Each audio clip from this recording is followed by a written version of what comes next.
కైపులో వేసుకున్న సరదా పందెం ప్రాణాలు తీసింది. మద్యం మత్తులో ఎవరు ముందు వాగు దాటితే వారికి 2000 చెల్లించేలా పందెం వేసుకున్నారు.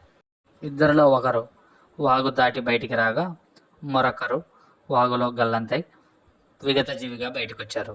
ఈ ఘటన సోమవారం నందిగామ పెద్ద బ్రిడ్జి వద్ద చోటు చేసుకుంది.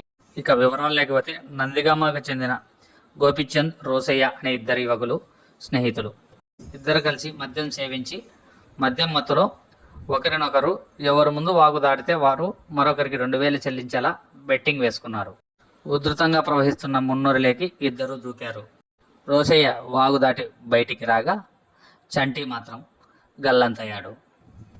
గల్లంతైన చంటి ఆచూకీ కోసం పోలీసులు రెస్క్యూ టీం మున్నేరు వాగులో గాలింపు చర్యలు చేపట్టారు.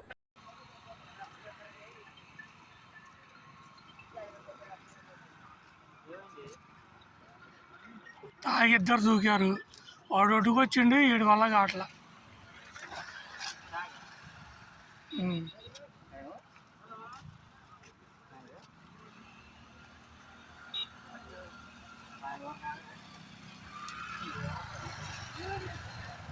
అరే రోషే, అరే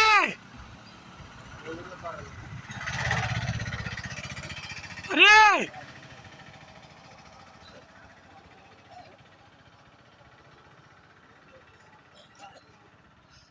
అరే వాళ్ళు పోతున్నారు. ఫుల్ తాగొచ్చారన్న. తాగొచ్చి ఒక ఆటో వేసుకొని వచ్చారు. నేను అటు నుండి వస్తున్నా.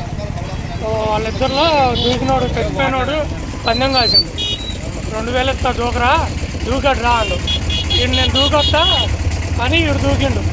వీడు వెనక స్టైల్కి వీడు దూకిండు. వాడు వచ్చిండు, వీడు వల్ల కాల. ఎవరెవరమ్మా దూకింది?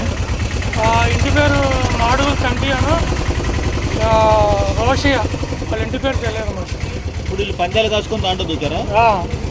ఏమని పందాలు కాసుకున్నారు వీళ్ళు? అటు దూకి ఈ ఒడ్డుకొస్తే 2000 ఇస్తారంట. చనిపోయిన అబ్బాయి దాన్ని దూకిండు.